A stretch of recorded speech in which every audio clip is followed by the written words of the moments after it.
Hi, I'm Greg Weldon, and we're here with the premiere episode of Money, Markets, and New Age Investing. And of course, I am your host. I'm going to take you on quite the journey. I'm going to start with my journey into the financial world, which really started with an Ivy League education. I played Division I basketball. I studied English literature. Didn't give me much of a benefit in terms of being handed, an investment banking job once I landed on Wall Street. It's funny because I didn't even know what I wanted to do really, and I ended up visiting a friend of mine who worked on the trading floor of the Commodities Exchange in New York in the World Trade Center in the gold pit. And I was visiting him. It was his birthday. He was a high school buddy of mine who decided to go out and paint the town red in Manhattan. I lived in New York City.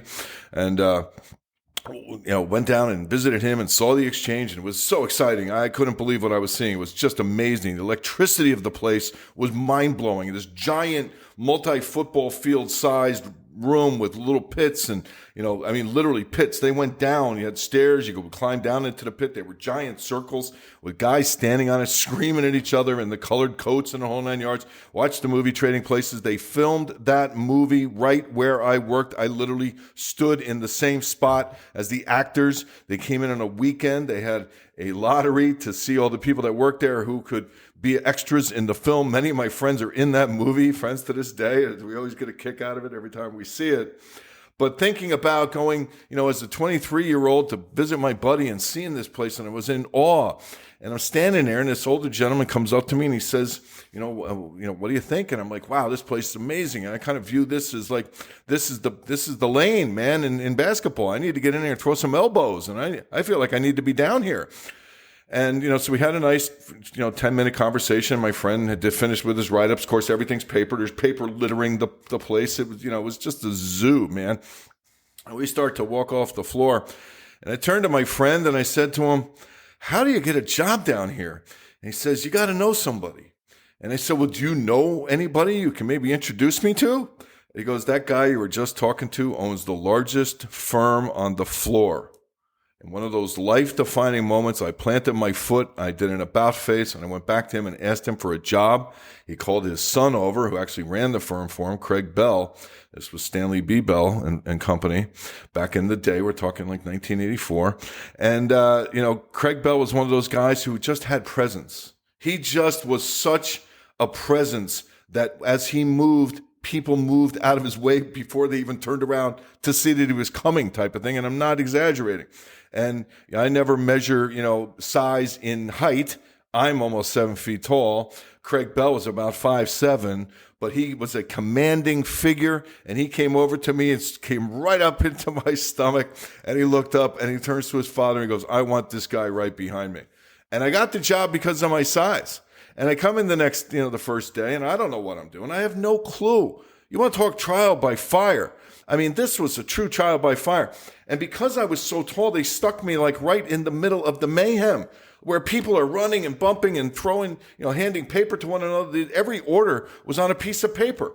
You had the booth, right? You had phone banks. You had clerks that took phones and wrote down orders and passed that paper to me. You had clerks that were on dedicated lines to people in London or in the Middle East. And it was, of course, gold was a very widely traded commodity back in those days and had huge volume, and they would scream orders at me, and I was what they called the point, simply because of my size. I took the point. And it was one of those jobs where, again, it's either you do it or you don't, and I did it, and I had no idea, but I learned very quickly. One thing I've always been is a quick learner, and man, did I not learn. And talk about being in the trenches, in the front lines of the financial world. Man, I just signed up and was immediately thrown into trench warfare.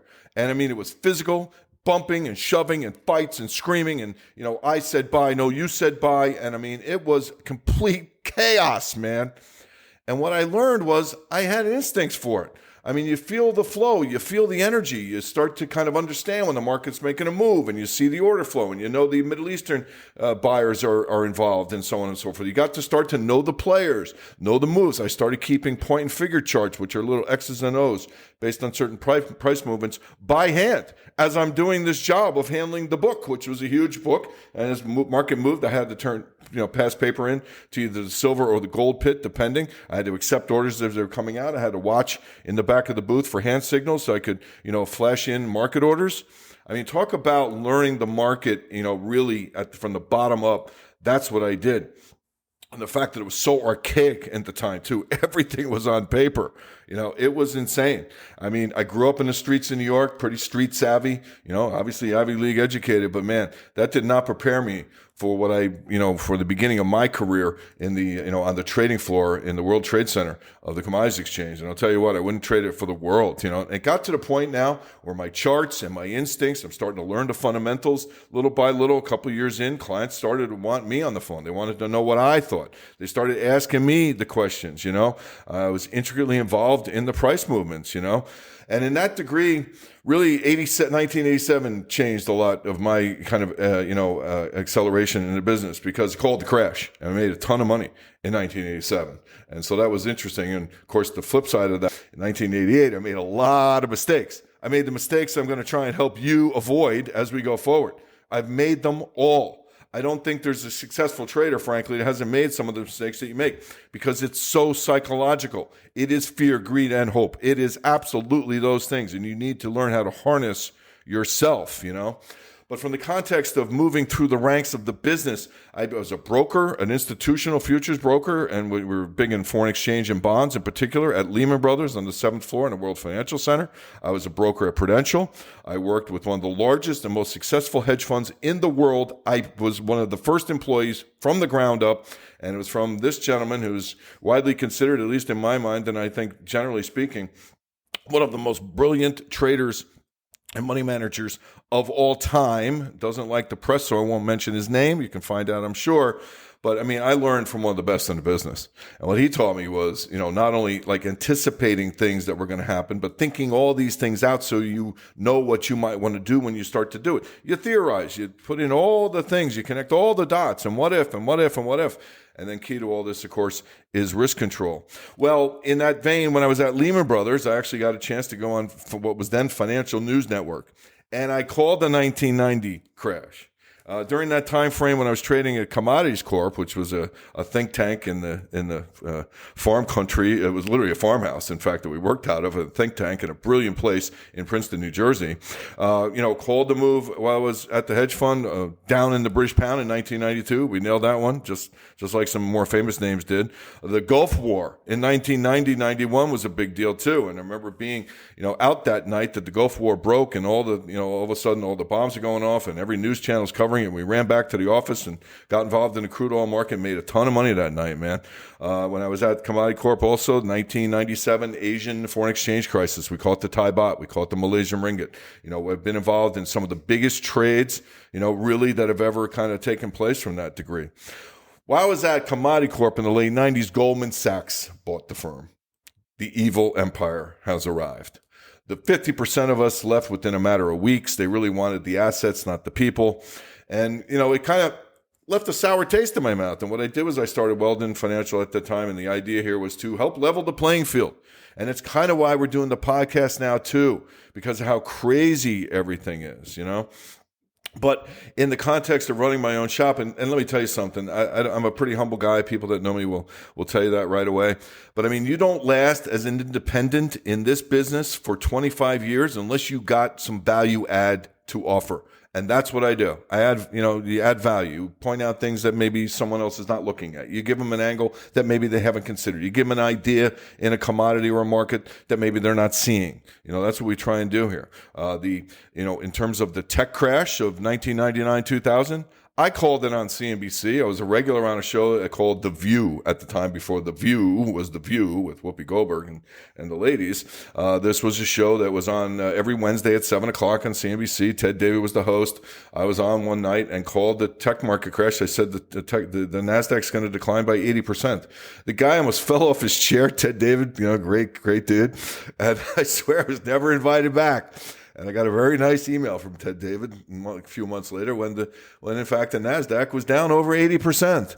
I kind of have a little bit of a penchant for calling these things because, I dig down to the very minutia of the data.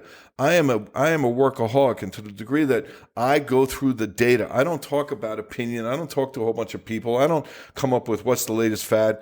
It's about the data, the numbers, the statistics, the fundamentals, and even to the degree it's about the technicals in the market and even some of the quantitative work that I do. I wrote a book in 2006, and in that book, I called a subprime consumer debt crisis coming that was going to cause the Fed to have to buy treasury bonds with newly printed money, i.e. what they call monetizing government debt, something that was considered monetary heresy that would never happen.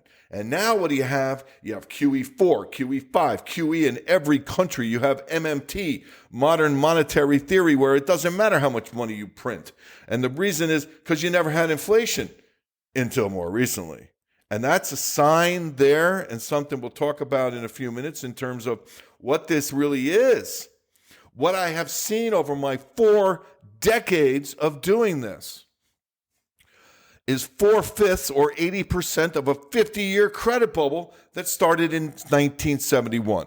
August of 1971, when Richard Nixon took the dollar off the gold standard, and that is the moment that the fire was lit. It really is. I've seen it evolve throughout this entire time, all right? To the degree that even in 2008, and you always have to be on top of it, man. You always have to be looking forward. You always have to be what's new. And this is one of the reasons I'm glad when I was in college that I actually took one economics class. I dropped it after the very first class. I said, there's nothing that can be more boring, more archaic, and frankly, useless. You throw this academic stuff out the window because the rules keep changing. The Fed keeps changing the rules. And the Fed changed the rules again in 2018. They published 11 white papers, which is basically theories, right? And to the degree that this was more than theory, because theories are being thrown out the window because you can't apply theories to something that's as unprecedented as what we have right now. All right. So in 2018, they published 11 white papers, over 300 pages. I read every single page. I think that I saw somewhere that was like 6,000 views online on this portal where they published the stuff. Not a lot of people read this stuff. I read every word. All right. It's a new monetary policy paradigm. The Federal Reserve and global central banks are actually concerned, worried, if you will, that the next recession is going to be really difficult to deal with because they've already had interest rates at zero. All right. They've already bought a whole bunch of bonds. Really, it's almost as if this inflation is a blessing to some degree because it has allowed central banks to raise rates so they have some ammunition back. That's key, which only means this goes on even further, which means a lot of opportunity, but it also means more and more volatility. It really is. QE changed everything. QE changed everything. You started dosing the economy. Let's call the economy a patient. You started dosing the patient with monetary steroids. All right. The most recent dosage, $8 trillion worth during the pandemic. Now that was double the $4 trillion they had to spend in 2008, 2009 to resurrect the patient. As you know, with steroids, there comes a point where it doesn't matter how many more you take, it's not going to make you stronger. In fact, you have a point where you reach where the body looks healthy and big and strong and pump you up in the whole 9 yards. And guess what? Internal organs are on the verge of failure. That's the future waiting the economy at some point out in the future. Not right away, maybe not even in this cycle. You might have a cycle or two left. But there's a lot of other things going on as well here, okay, that we're not even yet beginning to broach because they're so significant. When you talk about science, I'm not going to get too scientific on you, but science is a big part of this. You can't ignore science. You can't ignore the fact that you have climate change, okay? Now, we can talk all day long about are people driving SUVs the cause for climate change? And I kind of chuckle when I hear that. Okay, I'm all about removing plastics from the ocean. That's one of my little pet peeves and pet projects to the degree that I contribute. But when you talk about climate change, it's not global warming. There's no such thing as global warming because it's bigger than that. In fact, just last year, NASA change the official, way they're going to phrase this from global warming to solar warming. Global warming, no, it's bigger. It's solar warming. The sun is heating up. Every planet is heating up. Ice shelves are melting on Pluto. That is a fact. And it is not caused by people driving SUVs. The degree to which what's happening on this planet, if you look at Schumann resonance and you look at the Gauss readings, you look at some of what's happening in terms of this planet warming up because it's getting hit with more and more, basically, highly charged, what they call catons. What happens is two things primarily. Number one, volatility goes up. And as volatility goes up, it's going up at both ends of a spectrum, which is becoming increasingly polarized. The polarization is intensifying, and the volatility at each end of the spectrum is going up. Tell me you don't see it everywhere. On the road, for one thing. You certainly see it in politics. The left and the right are never more far apart. There's fewer middle ground. We've seen it in income for 50 years. Look at wealth, how polarized it is. It's ever more polarized. Weather. The weather's more polarized. It's not just warmer. It's also record cold. It's not just record floods. It's record drought. And in fact, you have a record drought of 1,200 years of magnitude in Spain and Portugal right now. In the U.S., in terms of the 48 contiguous states and the amount of land mass that is considered by NOAA to be under severe drought, it's the worst in recorded history. And human behavior. Look at violence. Look at some of these shows on television about conflicts in stores and in neighborhoods. And oh my God, people have kind of lost their minds, it seems, right? It's scientific. It's part of what's happening, all right? And we can kind of really, see this through a lot of new technologies that allow us to measure certain scientific factors that are contributing to this. The big part of this is it's not going to reverse anytime soon. It's only going to continue to intensify. And that's what makes it so exciting and so dang scary and frightening at the same time.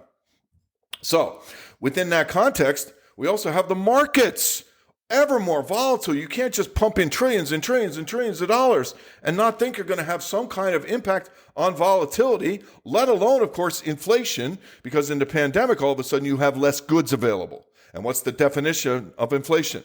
More money chasing fewer goods. You had the ultimate defined inflation just took place. And while central banks, and specifically the Fed, want to tell you that it's transitory or that we're going to defeat it or we're going to bring inflation down, it's almost like a misdirect. It's almost like you're watching Chris Angel, on stage, because what they're telling you is the rate of change is going to come down to, will come down, and we're going to get it down to 2%, and we're going to use monetary policy to do that by crimping demand. Well, guess what? The rate of change will come down to 2%. Because the rate of change is a year-over-year mathematical measure, which by definition and 100% will come down. There's no doubt it'll come down. Right now, the price of gasoline for this February is 30 cents below the price of gasoline for February was last February. So come February, guess what? The inputs on inflation numbers are going to be negative from gasoline. So it's a mathematical certainty that inflation will come down. What's not going to come down are prices. The price inflation is permanent. And in that case, we're printing all this money. What they're really doing is debasing the purchasing power of your paper wealth and income. That's the crux of the matter. The 50-year credit cycle that is now so mature that it has become problematic to continue to do this without seeing a more severe depreciation, devaluation, and debasement of the amount of things you can buy with a dollar bill, which, of course, dollar bill, a single dollar is almost nothing anyway. I'll give you a couple of quick examples that go back to the time when they took us off the gold standard. And you can see that the purchasing power of the dollar relative to it used to be the suit index, all right? How much did a suit cost and how much was a suit more than it was a year ago? And then it was Thanksgiving dinner was the way you measured inflation because Thanksgiving dinner cost this much more than it did last year. I'm going to give you a quick couple of things that shows you to what degree the purchasing power of a dollar has gone down since the early 1970s versus an automobile, 96%, 96.2. Okay, and I'm using the Monte Carlo, which is the most popular car in the year. We don't have the gold standard. You talk about rent. 86.9% is the devaluation in the dollar relative to a rental of an apartment. And relative to gold, since 1971, it's down over 89.7%. In all these cases, the purchasing power of the dollar relative to a car, an apartment, and an ounce of gold is down over 90%.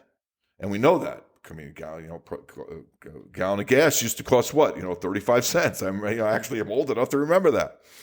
So in that context, you have a situation now where it is imperative that you do things that are not necessarily the things you've done in the past to protect the purchasing power of your money. And what is that? Being more active in your investing, okay? To the degree that passive investing is dead, indexing is dead, buy and hold is dead, to think that the stock market is just going to keep going up and up and up, and you're going to keep pace with the amount that it costs you to live by the return in the stock market that you might get, to me, is short-sighted and kind of narrow-minded, and the degree to which I just don't see that happening. I just don't. I mean, you could say, hey, well, look at a country like Argentina. Stock market's at record highs. It goes up all the time. Yeah, because the peso is worth 1,000% less than it was in 2014. And I called that move in 2014, and we made money on the peso. And it's, again, because you have to keep pace. And even in this gauge now, you have new technologies like Public and like Robinhood that make investing a more level playing field in terms of who can participate and what degree they can participate and how easy it is for them to participate. You have a whole different generation and a whole different demographic.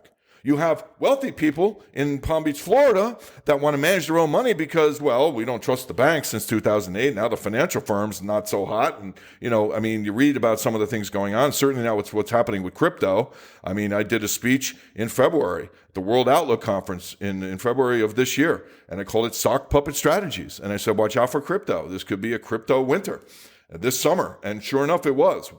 And in that context, you have to be careful, you have to be involved, you have to be knowledgeable, and the degree to which it's very easy to go on your phone and trade. Trading is not an easy thing to do. I'm sorry, it just isn't. I could sit here and tell you anyone can do it, it's really easy.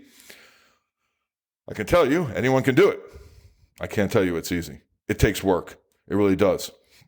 You're going to have to, I think in the future, take advantage of other opportunities and things besides just buying Amazon or just buying Bitcoin.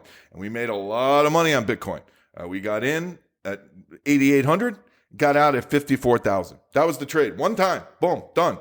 Okay. You want to catch the biggest moves of the year and you want to be able to capitalize on them, but you need to be trading and looking at and monitoring and potentially being involved in as many things as possible, as far as I'm concerned. And all of these apps now and all the ways that the public can invest allow you to do this, whether it's commodities, foreign exchange is going to be huge going forward. Bond markets, being short the U.S. Treasury market this year has been the biggest trade. It's been the worst year for the bond market in the history of the bond market.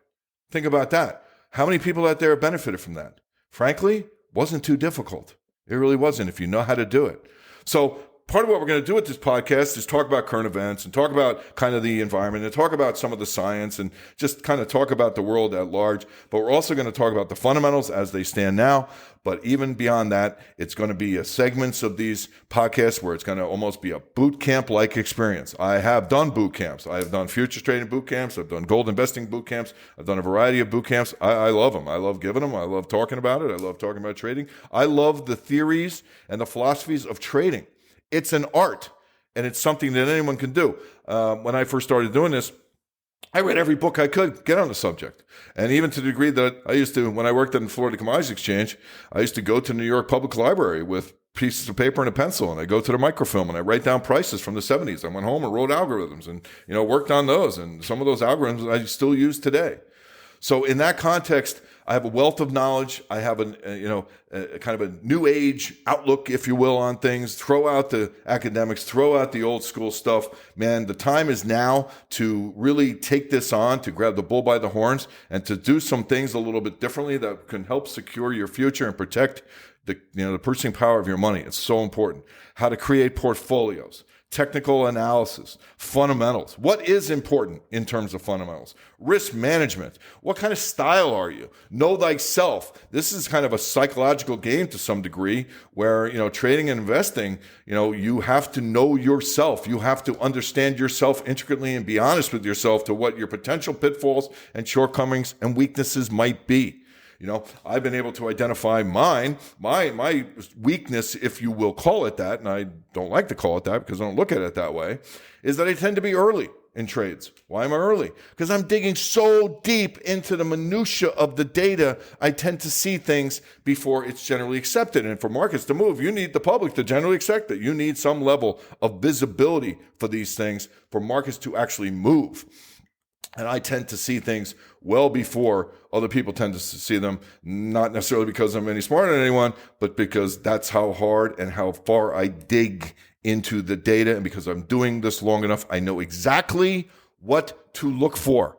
And these are the things I will share with you. I will share you my war stories. I will share with you the things not to do, because trust me, I've done them all in a 40-year career that I'm happy to share with you in our new podcast here in episode number 1. In the books, Money, Markets, and New Age Investing. We'll get more into where we are right now with some of these, the market dynamic. Is the U.S. in a recession? What's going on in Europe in terms of gas? Let's talk about China, Russia, and OPEC as a new axis of power using resources as weapons. We could talk about a lot of things, and we will, because there is so much going on that I can't wait to really get to it. But just to give you the lead time on, what the goal of this podcast is and where I'm coming from and why I'm the guy that can help you here. That was our attempt here at episode 1 to give you all that. Follow us up, hit us up on our next episode, Money, Markets, and New Age Investing. I'm Greg Weldon. Thanks a lot for listening.